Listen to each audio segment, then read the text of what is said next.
Instructions for going from one hive box to two. Manage mentoring guide for getting started in beekeeping. Thank you for watching. I am Kevin England.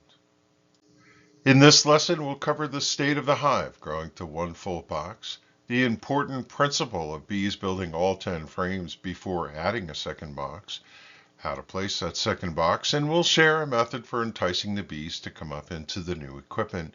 We'll end with a quick run-through of how a hive builds to full grown. Before we start, I wanted to take a moment to dedicate this lesson to the late Frenchtown, New Jersey beekeeper Alfie Grillo. Alfie passed away after a short battle with COVID, and his presence is notably absent when we come together for beekeeping activities post-COVID. He always had a warm, friendly smile and gave generously of his time in support of our Beekeepers Association and as a mentor in the Managed Mentoring program. To lend a helping hand was in his nature. Alfie was quiet, kind, capable, and had a love for the spirit of beekeeping, and we miss him greatly. In memory of Alfie, we dedicate this lesson to him to keep his spirit alive. So to this lesson, colony growth and how to add a second box as you continue building to full grown. It would seem evident that as soon as the first box is full, you would simply just put another on top. As the image indicates, there's an important stipulation, which is we want the colony to occupy the space from sidewall to sidewall.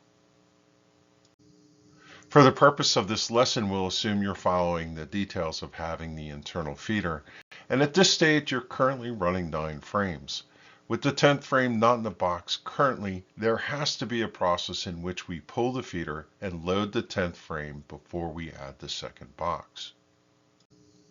The primary lessons key in that you're running the most conventional setup, which is 2 deeps of 10 frames. However, we're aware that some are running 3 mediums or even 8 frame equipment. We'll take a moment along the way to recognize these 2 alternatives and provide instructions.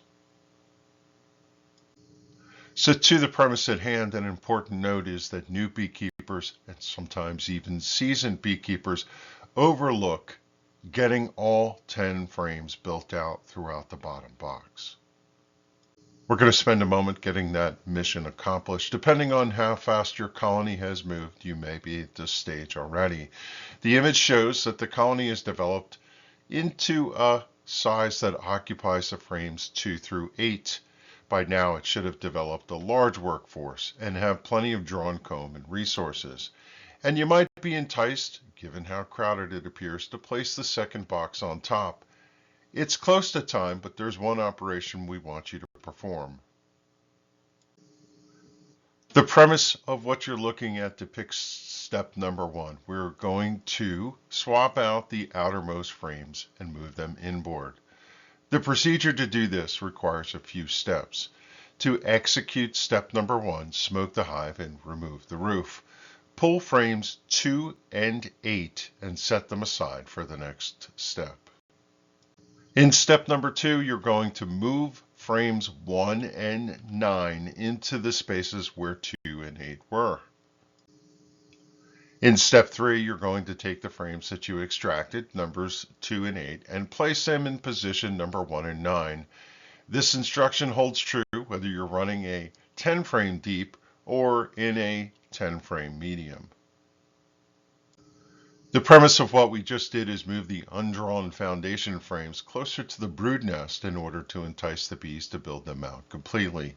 If you skip this step and simply add a second box, the bees will begin to build in the box above and potentially skip fully developing the outer frames.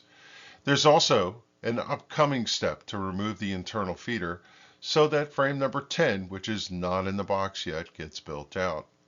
Now, one thing to note, if you're running an 8 frame hive, you would do this as soon as the center frames are built out. When you notice that the bees have completed most of that work of building the 2 frames that you moved to the interior, it's time to add the second box. In the next set of slides, we will overview that process.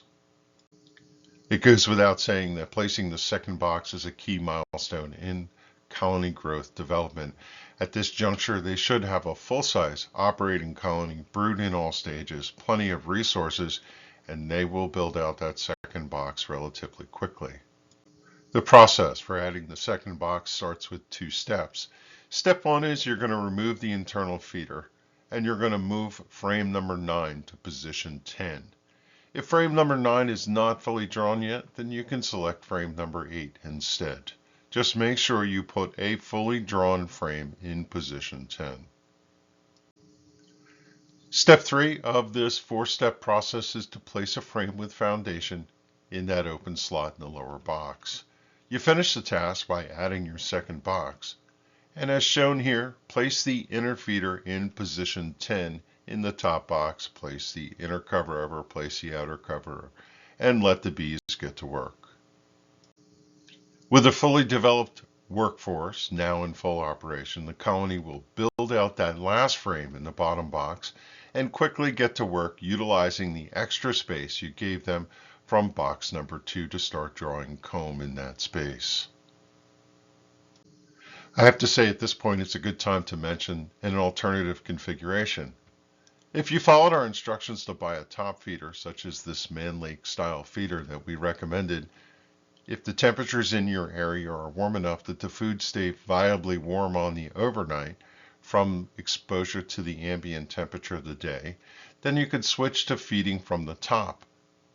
If you choose this option, you would simply add the second box with all 10 frames and place the feeder over top. The feeder, as a reminder, goes directly over the brood box, and we like to place our inner cover over top of the feeder underneath the roof. Now it's really important to note that if you do that, do not forget to tape up the holes, meaning the center hole and any notch that you might have on your inner cover, so that the bees cannot find a way into the top of the feeder. Wanted to take a moment to mention there's one alternative that some beekeepers like to do, which is depicted in this slide. The technique demonstrated here is to pull a few developed frames with their bees from the bottom box up into the middle of the top box, moving those foundation frames down into the bottom for the bees to build out. The benefit of doing this optional step is that it potentially will entice the bees to come up and build into the second box quicker. The truth is, it's probably not really necessary, as the bees, with a full head of steam, will likely build that second box without any enticement required. Whether you do this or not is personal preference. With the second box on and that milestone recognized, I want to take a moment to step back and think about our journey.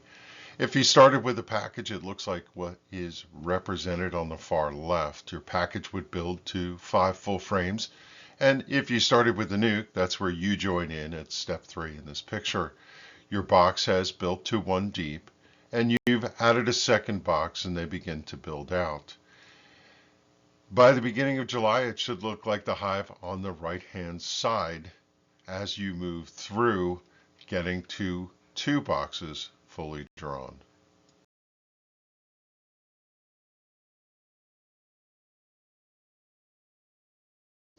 Depending on where you are in your local conditions, it's plausible to go even further. In this image, we're showing that the season is still going, and you'll have the opportunity to add honey supers.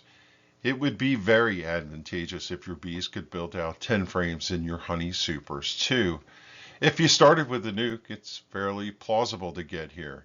In fact, you may be able to build out 1 or 2 honey supers and have them actually fill them in.